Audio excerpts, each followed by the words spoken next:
Thanks for the invitation. I'm very honored and happy to be here. I'm a little bit jet lagged, it's true, and I was just counting last night. It's my 17th segment coming here last night, flying in this month. So it's been a long month, let's see that way, but great meeting and a lot of good information. So I was asked to talk about the antiplatelet management in a neurointerventional procedure. So I'm not going to focus on anticoagulation. I know that there was a hot topic just before the break. That'll probably be another topic of discussion in one of my future presentation. I'm just trying to advance it. Whoops. Okay.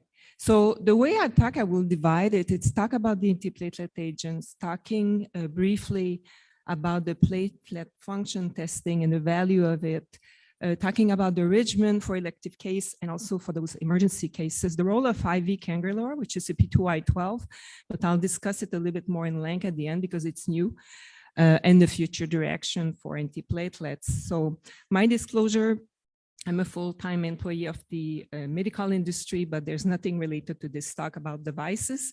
I'm a PharmD by profession, and it's basically based on pharmacology. So first, the indication for antiplatelet, we know that the main goal to use it is to reduce the rate of thromboembolic event. And at the same time, we try to limit the risk of hemorrhage. And this is where in neuro, contrary to cardio, the balance sometimes it's very small. So the antiplatelet normally used for routine and elective cases are used for unruptured aneurysm when stent assist coiling, flow diverter procedure. And in intrasaccular device, we saw it from Dr. Rees' presentation this morning. Since the device is inside the aneurysm, I think more and more in the future, we may see people using antiplatelet for a little bit less time at the end, or eventually maybe not using antiplatelet with those devices, mainly for rupture cases. For carotid artery stenting, for when those intracranial atherosclerotic disease need to be stent for high CAD, and the venous sinus stenting plus minus with the anticoagulation on that side. And for emergent procedure, of course, rupture aneurysm. In stroke, it's mainly when a stent need to be deployed, like in those stand-them lesion, when a carotid need to be done, and also when a stent need to be put for high CAD as well. I don't know where I need to point, but oops. Okay, so the main challenge, even today in 2022, we don't have guidelines, no consensus of the use of antiplatelet for neuro procedure. If we look at this timeline slides over there, it started in 2002 when the first stent, the Neuroform stent, was put in the brain. We have aspirin, we have Plavix, we have the G2B3A that were there, and there was at the time ticlopidine, which is not on the market in US anymore. And then as the evolution go, the second one that came after that is the Prasugrel, which I'll talk briefly about. And then the ticagrelor, the Brilinta in 2011. And then what we have is P2Y2 since 2015, it's the IV cangrelor. So there's been an evolution mainly for the P2Y12 drug. The G2B3A pretty much are the same, except that the Repro is not available in the market anymore. And moving forward, we hear about those surface modification and coating on those devices that may eventually prevent us to use antiplatelet or maybe single antiplatelet regimen, but we're not there yet. So this is just a sketch to go over where those drugs work, which I think it's important to understand before we start talking about which one to choose. What you see on the right-hand side over there is a platelet that is spherical. Basically, there's no action, it's hemostasis. And when the platelet become activated, they basically have those little spikes that form at the surface of the platelet and they become gluey. And this is when they're going to start accumulating to each other. And like you see on the slide over here, they become activated and then eventually they're going to aggregate to each other. And the final pathway to bring two platelets together is the activation of the G2B3A receptor that you see over there, and that will link two platelets together by the bridge called the fibrinogen, which eventually will become fibrin. And this is why you have a case where clot form in front of your eyes, you inject a G2B3 as a rescue drug.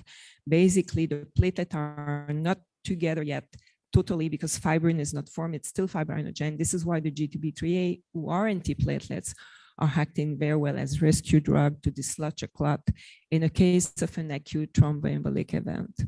So we'll talk first about aspirin. I think everybody is very familiar with that drugs. It's normally combined with the P2Y12 orally.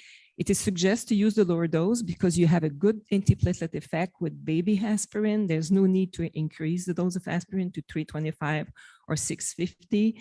In fact, you may increase the side effect, GI bleed, irritation, everything by increasing the drug. The drug worked very quickly. So you normally see the peak serum in 15, 20 minutes. In some country like Europe, they have the IV formulation, which act almost immediately. And you'll see platelet inhibition with the baby aspirin in less than an hour. And again, the mechanism of action over there, it's to block the coenzyme cyclooxygenase. So that way you don't do the activation of the platelet. And again, it works at lower dose. If you increase the dose of aspirin, you get the COX-2 involved. And at this point, you have prostaglandin also involved that may have an indirect effect on platelets. So the main pitfall, again, it's dose related. It's those GI bleed that could happen, allergy. There's protocol out there to desensitize a patient using small alicot. The enteric coating is not recommended when you're reaching for an antiplatelet effect because, again, the peak serum may be delayed by the time the drug got absorbed. One thing to keep in mind, if you're combining aspirin with ticagrelor, you are decreasing the effect of ticagrelor if you're giving more than 100 milligrams of aspirin. So whenever a patient discharged from the hospital, always try to recommend not to take over-the-counter medication that may contain aspirin during their treatment on aspirin and ticagrelor, for example, post-stent. There's also an interaction with the COX-2 inhibitor, which are the non-steroidal anti-inflammatory. And we know that there's some patients who are not responding. That's why you can measure sometime the RU, I'll talk in a few minutes. In function of P2Y12, we have basically 3 oral drugs, clopidogrel, Plavix, that I think everybody is very familiar with the limitation of that drugs. It has some drug interaction, mainly due to the metabolism of the drug. The onset of action, depending of the dose, go from 2 to 6 hours. In the usual bolus is not 300 milligram or 450, but it's 600 milligram, followed by 75 milligram orally per jour. The ticagrelor, which is the Brilinta, has a completely different mechanism of action, which I'll cover in a few minutes. It's not affected by the cytochrome. So that's pretty much why we see less patient variability when we use the ticagrelor. And the bolus, as you all know, is 180, followed by either 60 or 90 BD. And the onset of action is very quick. Normally, if you try to load a patient for an emergent case and you decide to do it orally, you can combine baby aspirin with a bolus of ticagrelor, and you'll probably be able to do your procedure in less than an hour. Same thing for prasugrel, who also work very quickly, in fact, a little bit quicker onset of action than the ticagrelor, but the bad side of the prasugrel, there's report in the literature, even the neuro, reporting a higher rate of bleeding that is reported, and I'll cover that in the next few minutes. So the main difference between those 3 drugs and what makes the clopidogrel, the Plavix, so challenging, it's basically because of the metabolism of the drug. So what you can see over there on the far left, it's how the Plavix is digested by those different cytochrome, who basically it's a family of enzyme who's just going to try to metabolize the drug to make it active. So basically, when you're taking 75 milligrams of clopidogrel, you have 15%, 15%, which is the active drugs. So if you have a lot of cytochrome in the meantime that take a piece of it, you don't know at the end if your patient is really therapeutics because he's not getting the 15% that he needs to achieve a good antiplatelet effect. The advantage of the new molecule, like the prasugrel, it's also a prodrug, but the metabolism is much more simple. It's not a 2-process oxidation like the clopidogrel. And for the ticagrelor, what makes it even more attractive, because sometimes you say, well, I'm not going to even test my patient because there's basically no report of a patient not responding. It doesn't require any hepatic bioactivity. So it's just basically what you give to the patient, except if there's some drug-drug interaction, the patient should get the dose he needs when you bolus him. And this is a heavy slide, but it's just to show you the complexity of the clopidogrel and the reason why it's such a challenging molecule. Even clopidogrel is used a lot still today in the US, and a lot of the labs, they have their drug of choice with aspirin. Not everybody reach out to ticagrelor, unfortunately. But there's all those gene polymorphisms and mainly the cytochrome C219, and there's a lot of stuff that can interact with that. We know that the Asian population, they don't metabolize the clopidogrel as easy as Caucasian. You also have the increased body mass, the BMI, the patients that are diabetic, acute coronary syndrome, these have tendency to decrease the absorption of the clopidogrel. And we know that the smoker may have a higher response to clopidogrel. So there's a lot of little door that can open an interaction that is possible. And for that reason, we see a high variability in patient response. In function of dosage, if you're using clopidogrel to load your patient, use 600 milligram, you'll see an effect in 2 hours, but by combining with aspirin, your bolus will kick out in 1.5 hours. And again, that can be baby aspirin. If you decide I'm going to bolus my patient with 200 milligram, it's a rupture aneurysm. Well, by the time you get ready, if it's in an hour, by the time you give the drug to the patient, your patient is not therapeutics yet. So it will take 300 milligrams, 6 hours to pop out to be therapeutics, to have a good protective effect as an antiplatelet. So that's something that sometimes people forget, or don't give enough of clopidogrel as the bolus dose. In function of the other molecule, again, another complex slide, but it's just to show you the difference. Clopidogrel and prasugrel are basically acting the same way. And the ticagrelor and the cangrelor are basically have a completely different mechanism of action on the P2Y12 receptor, but they all P2Y12 receptor inhibitor. This is just a sketch to show you the difference between the two. The paper clip that you see over there is the P2Y12 at the surface of the platelet, and the little yellow ball that you see over there is the ADP. So normally when the ADP is put on the P2Y12, it does stimulate platelet aggregation and motivate the G2B3 receptor. So what the prasugrel and the clopidogrel are doing, they are competing with the ADP. So by doing that, they are blocking the receptor at the level. When the ticagrelor and the cangrelor, what they do, they bind irreversibly. So this is a little purple ball that you see over there. They bind, they go free, they bind, they go free. This is why ticagrelor is reversible as a molecule. But when you try to reverse ticagrelor in a patient that is bleeding coming to you, it's not an easy drug to reverse, contrary to prasugrel and clopidogrel, where you can give desmopressin or some platelet. It's very, very difficult to reverse a patient on ticagrelor. And I'll talk about the advantage that cangrelor can have, because cangrelor has such a short half-life. You stop the drug and 30 minutes later, 50% of the platelets are back. Or if an hour later, all the platelets are back to normal. So there is no antidote necessary or anything for cangrelor, but there's an antidote coming for ticagrelor. So that's the different mechanism of action. The main pitfall for the ticagrelor, it's mainly the drug-drug interaction. I explained to you that the metabolism is much more simple than the clopidogrel, but there's one interaction with the cytochrome 3AC4, and there's a type of drugs that will decrease the effect of the ticagrelor, and there's some drug that may increase the effect and put the patient more at risk of bleeding. We also know that the Asian population has a bioavailability that it's superior to the Caucasian population, so meaning that you may need to give a smaller bolus or smaller maintenance dose in those patients. They definitely are acting more to ticagrelor. The drugs that have tendency to increase the effect of ticagrelor to watch for are basically antifungus drugs, some antibiotic, and some antidepressant drug. And these are strong cytochrome 3A4 inhibitor. And the one that may decrease the effect of your ticagrelor is an anti-tuberculosic drug and some epileptic drug that, again, are strong inducer of this cytochrome 3A4. So something to watch for.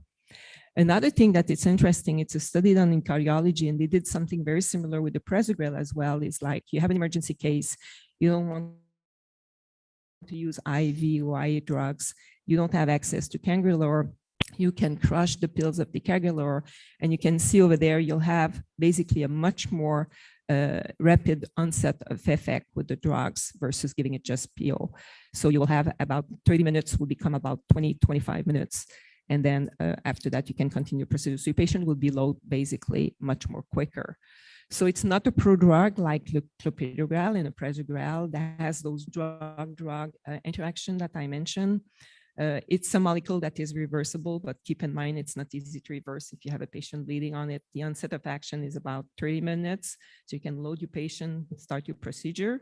And the offset of action about 3 to 5 days. There's some side effect we have not seen with the other drug, and it's mainly due to the mechanism of action, which is dyspnea and bradycardia. And again, be a little bit more precocious in the Asian population because they have tendency to react more. And again, it's to be taken twice a day, and it's not reimbursed by all the insurance companies still today. But the FDA just recently approved a generic for ticagrelor. It's not available yet, but it is approved by the FDA. So this is something moving forward that may decrease the price of this drug, because a monthly supply is about $580 US dollar right now.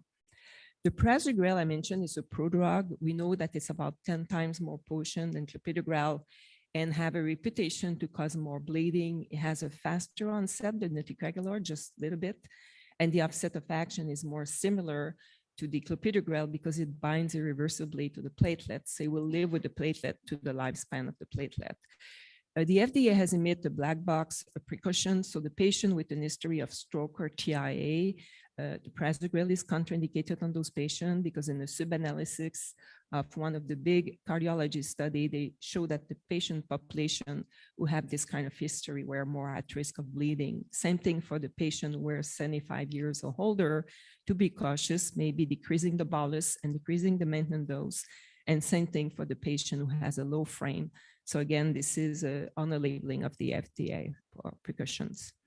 In function of the hemorrhagic complication, what does the literature say? There's two papers that basically report that. One in 2013 for Barry, it's a group from the Kentucky who talk about the hemorrhagic complication. Another one from the French group at Montpellier who decide to decrease the bolus and the dose based on that. This is the first paper there talking about the hemorrhagic complications. So this is the group from St. Louis, Missouri. So they saw in that study that there was definitely more hemorrhagic complication that was statistically significant in the prasugrel versus the clopidogrel. And in a study that was done in Europe, looking at the hemorrhagic complication, this was a meta-analysis of close to 1,400 patients on rupture aneurysm, looking at 7 studies. And again, here, the prasugrel was associated with a higher risk of hemorrhage than the clopidogrel. Again, this is clopidogrel versus prasugrel, not ticagrelor. As I mentioned, for the ticagrelor, you can crush the pills and it will bring you 3-fold faster absorption of the drugs if a patient needs to be low, then this is the drug that you decide to use, that it's your drug of choice. For the G2B3A, they are antiplatelet as well. They can be given IV or IA. The kinetic is the same for IV and IA, by the way. And we have now 2 drugs available. The ReoPro is not available anymore. And what those drugs do, in fact, is that they are, I'm going to go this side, I'll go to the other side. So they basically block the final pathway to link to platelet together. So the platelet become gluey. They have tendency to be attracted to each other, and the fibrinogen is going to be the bridge here that's going to bring 2 platelets together. So what the G2B3A do, even if you're giving it to load the patient or when you have a clot formation in front of you, it's block this receptor over there. And if the fibrinogen start forming, it's just basically dissolving it. So this is how those drugs are working. So the Aggrastat, which is a tiraifiband, can be given as a bolus followed by an infusion. And those medications are very strong. They are very potent.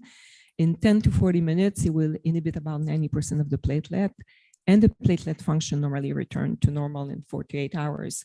The integralin, you need also to give a bolus followed by an infusion, and the majority of the platelet infusion will last for about 4 hours. So they can be used for rescue, or they can be used to load the patient in an emergency situation.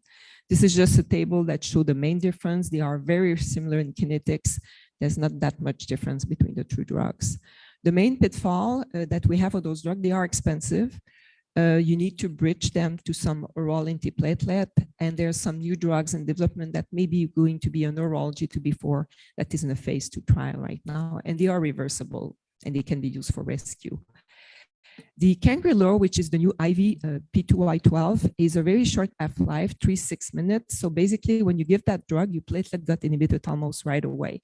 So an emergency situation where your patient was not low coming, you decide to put a stent or fluid diverter, this could be the drug of choice combined with aspirin to give to your patient. The nice thing about it, I think, in neuro, is that if a patient bleeds or there's a situation that you need to reverse it, you just stop the drugs. And in 30 minutes, 50% of the platelet will be back. And in an hour, all the platelets are back to normal. So it's really a true reversible molecule. The offset of action is super rare, and you don't have this rebound platelet inhibition when you stop the drug. Another new drug that has appeared on the market is voxapamar, but there's a lot of hemorrhagic complication related to this drug. So I'm not so sure that's going to be a drug of choice in the neuro field moving forward. What about the testing? In absence of proof, there's no proof of absence. This is a very controversial topic.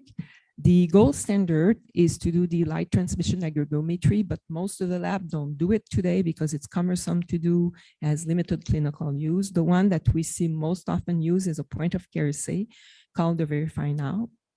And it has a CPT code, so it can be reimbursed. It's reliable from what literature is showing us.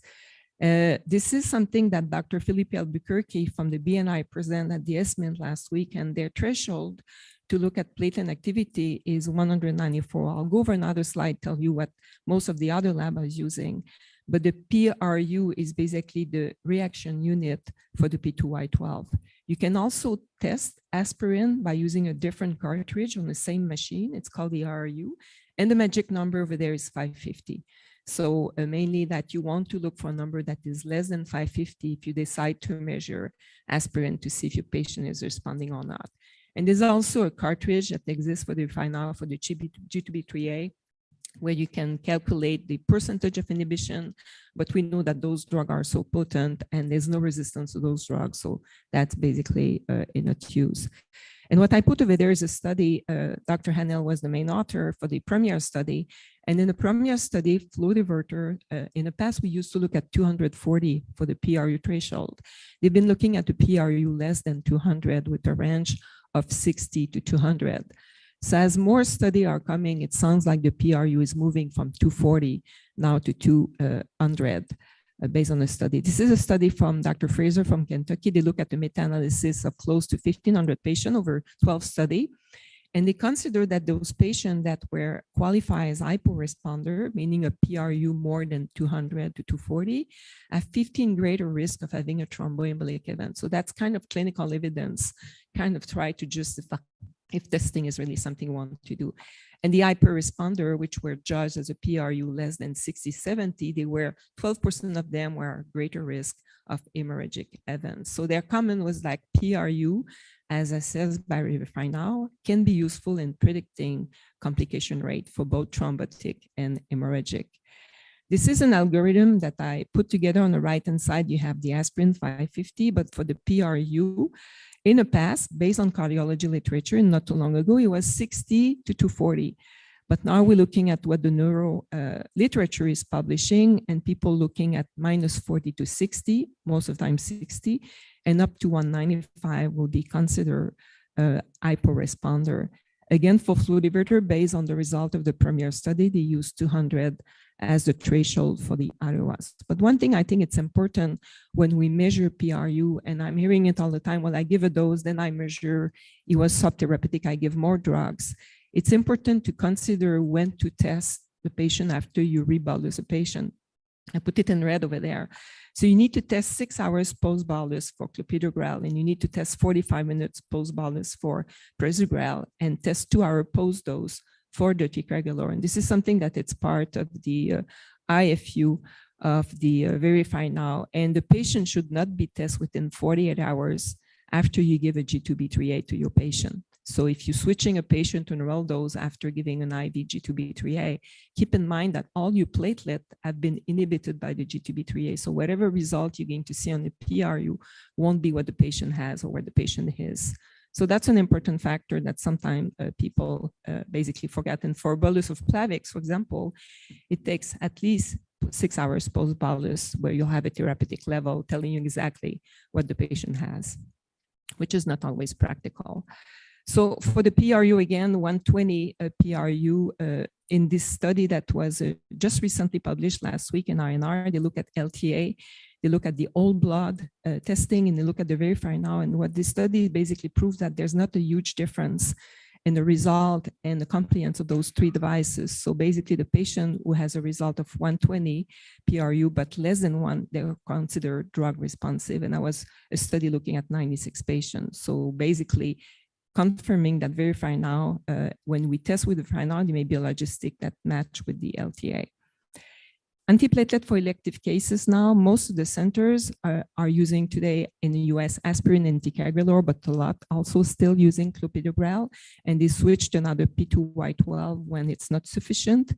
And this is an article that was published by a French team that I think report well the selection of drugs that can be used. So aspirin in small dose, like you can see, and the ticagrelor was the drug that was mostly used, a little bit of prasugrel, probably from Turkey, and then clopidogrel. In case of thromboembolic event, they have also looked at which drug was mostly used. I put cangrelor in red over there because they report that cangrelor was used in case of rescue, but keep in mind that cangrelor is a P2Y12. It won't disrupt the clot in front of your eyes, even it's an IV drugs. So I don't know why it was used over there, but you should not consider cangrelor being a rescue drug. You should stick with the GTB3A. Another article that was published by the group over there, it's the group from Canada in Calgary, was to look at those three drugs. So there was a systematic review meta-analysis of aspirin plus Plavix, aspirin plus Brilinta, and aspirin plus Effien. And they look at the overall mortality of 2.14, an ischemic complication of 6.89, and hemorrhagic complication of 3.66. So basically, three regimens were similar in terms of ischemic complication. And aspirin with ticagrelor, because often people say, well, ticagrelor, I'm afraid my patient will bleed more. But aspirin and ticagrelor in combination, low dose of aspirin, were not associated with a higher rate of hemorrhagic complication. In function of the length of treatment, we briefly talked about that this morning. It would be nice to be able to look and see when the internalization of the stent or the flow diverter is done so we can stop the treatment. This is an article, two articles, in fact, one from the French study when they look at the length of treatment for flow diverter and stent assist coiling. And what they realized, they have 23% of late complication for flow diverters within 30 days of stopping the dual antiplatelet. And there was a lot of heterogeneity in the length of antiplatelet following stent placement or flow diverter treatment. And in the other study from the group of Sarah Naranayan, they look at a higher rate of ischemic complication were found when Plavix was stopped less than 6 months versus continue more than 6 months. So I think there's a lot still need to be learned in function of the duration of treatment in order to prevent thromboembolic complication with those things. For emergent case, most of the time, aspirin and P2Y12 are used and load the patient, or G2B3A could be used. The role of testing in emergency situation is sometimes tricky. We don't have time to do that. The placement of a shunt also brings some complexity in the choice of the agent and when to do it. The main goal is to prevent the aneurysm for rebleeding in a setting of a subarachnoid hemorrhage. So also one recent article from Karov, the group from Montpellier, report that dual antiplatelet seems to also be associated with a reduced risk of vasospasm in those patients presenting with subarachnoid hemorrhage. And we can see on the right-hand side what this study and authors reported in function of the drugs of choice chosen for emergency case. There was ticagrelor, clopidogrel, cangrelor taking a little bit more in the G2B3A for emergency case. These are two quick references for the neurointerventional field. Easy to read, talking about each drug the way I mentioned it earlier. This is paper I was able to co-author during the COVID pandemic period. So this is just quick reference to have. Quickly on the cangrelor, as you all know, this drug is very quick, act in 3 to 6 minutes, can be reversed very quickly, and it need to be followed by a bolus. So this is just a slide that shows how quick this drug can be reversed if you compare with the other one. And the way it works, it's a kinetics level 1, in fact. So what you see and what you get, it's there. So you give the bolus to the patient, but you need to follow by the infusion, otherwise you'll become subtherapeutic. So by following with the infusion, you maintain the patient on a good level of inhibition of antiplatelet. So when those patients are finished, you finish the case, you want to switch the patient to oral. How do you switch to the oral P2Y12 and how to do it? So what's happening is that the drug is binding those platelets, and the drug of choice, which is the easier to use, is the ticagrelor because of the mechanism of action, very similar to cangrelor. If you're stopping the infusion, or as the infusion is going, you decide to give clopidogrel or prasugrel, you're going to have an antiplatelet effect when the second dose is going to do.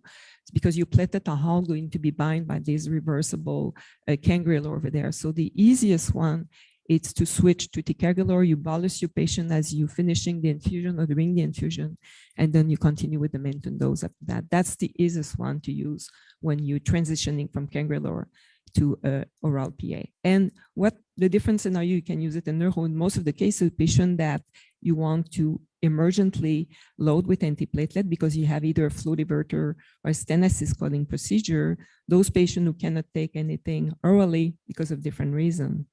These are the main case. The cost, of course, is a big issue, but there was a paper published in a cardiology paper recently that look at the cost of the cangrelor, because sometimes it's the challenge, you have to bring it to your hospital. And what they realize is that it's more expensive, yes, but when you compare with the G2B3A, for example, if you're loading your patient, what they also realize is there was less time in the ICU, there was less thromboembolic complication related to the procedure. So the long run in the conclusion over there is that, yes, the drug costs more, but long-term, if you're making an analysis, it may be that you're saving money to your patient by less day in the ICU, switching them to orally much quicker than if a patient will be on the G2B3A, for example. And what this study also shows is that you can also decrease the price by using a smaller bolus than what the cardiology literature is reporting. And we've seen that more and more. These are just neuro paper, including one paper done by Dr. Hanel, where people now have tendency to use a definitely smaller bolus and small infusion, not even the half, but now a quarter of the bolus that is used in cardiology. And they have tested with the PRU, and they have a decent PRU. So it means that this is a potent drugs. In order to save some money, we may be very well that we can test the patient and we can go with 1/4 of the bolus dose and 1/4 of the infusion. And again, this is a P2Y12. So it can be measured with the verified now, like the ticagrelor can be, even it's an IV drugs. The main pitfall, as I mentioned, it's expensive. One thing to keep in mind, it's not a rescue drug. So you cannot use it if you have clot formation or thromboembolic event during a procedure. Stick with the G2B3A. And there's few publications in a row, not enough. But slowly and what the cardiology are proving us is that the drug is efficient, it's pretty safe. And that's what we're starting saying also in the neuro literature. So the future, I think some new drugs like PAR4, which focus more on the thrombin, may be something useful. Also, we have this G2B4 that's coming and maybe an oral drug to take. The device, I think it's where we focusing right now and where the direction may go. Mainly with the surface modification, hydrophilic coating, like the phosphorylcholine, PMA, HCP, heparin coating. And again, we're not there yet, but maybe with those medications, we'll need to use only one dual antiplatelet to eventually maybe will prove that those surface modification could prevent us to give antiplatelet to those patients. That will be great. And of course, more trial, at least prospective study, we need to accumulate more data in order to prove safety and efficacy. Because most of the time when we put a new drug on the market, something new, we extrapolate it from the cardiology literature. So one thing that is coming, the SNIS as Standard and Guidelines Committee that put publication in 2014 talking about testing, not testing the different drugs. The good news, and I'm part of a committee that's reviewing those standards right now, and publication will come pretty soon, where we're trying to build some clinical evidence mainly built on the cardiology literature, but also try to extrapolating to what has been published so far in the neuro literature. So there's something coming up hopefully in the next month. But that if we keep the platelet on a bench and we not get involved in the procedure, I think we're in good shape. Thank you so much. Thank you, Lucy. I can definitely relate to those platelets. And we have time for 2 quick questions for Lucy. We want to preserve your lunchtime, and we have 3 great talks before the lunch break. So, any questions for Lucy? So another good one on ticagrelor is we are part of a clinical trial, just like Praxabind for Pradaxa. There is a reversal agent for ticagrelor currently being studied. So if somebody comes to the emergency room with a bleed, you can give a medication that will immediately reverse ticagrelor. So for those of us that are in emergency room and deal with brain bleeds and so forth, so on side effects of these medications when you're dealing with a bleed, I think it'd be great. For me, it's our choice when cost is not an issue. But the fact that you can reverse that, I think will increase the safety profile of the drug, and I think that would make even better for treatment of our patients with that. So the study is ongoing. We'll see when it's going to be done. Yeah, I know you guys were part of a center, right? You were one of the center that was involved in the study. To see on the testing, like if you do just verify now, do antiplatelet conventional setup, many people say doing clinic or do before the surgery start, but we all know that it kind of seems to vary quite a bit. Any thoughts on that, or what's the ideal timing prior to surgery to check, assuming you took 5 days of do antiplatelets, and what is your recommendation on that? Normally what they say, take about 2 hours after the patient has taken his pill. So if he's taking it like 8 o'clock in the morning, try to do the test 10 hours later when he's on the maintenance dose. So you have the absorption and you can see what's under the curve over there. That's normally what is recommended. Yeah, no, I guess the question for us, we tend to do this at the day of the procedure more and more as opposed to doing clinic, because we just learned that there is a fluctuation. You want to know almost the state at the day of the procedure as opposed to many days before. In trials, sometimes we're asked to do upfront, but that I think it doesn't apply to the patient the day of the procedure. Yeah. So yeah. Thank you, Lucy. You're welcome.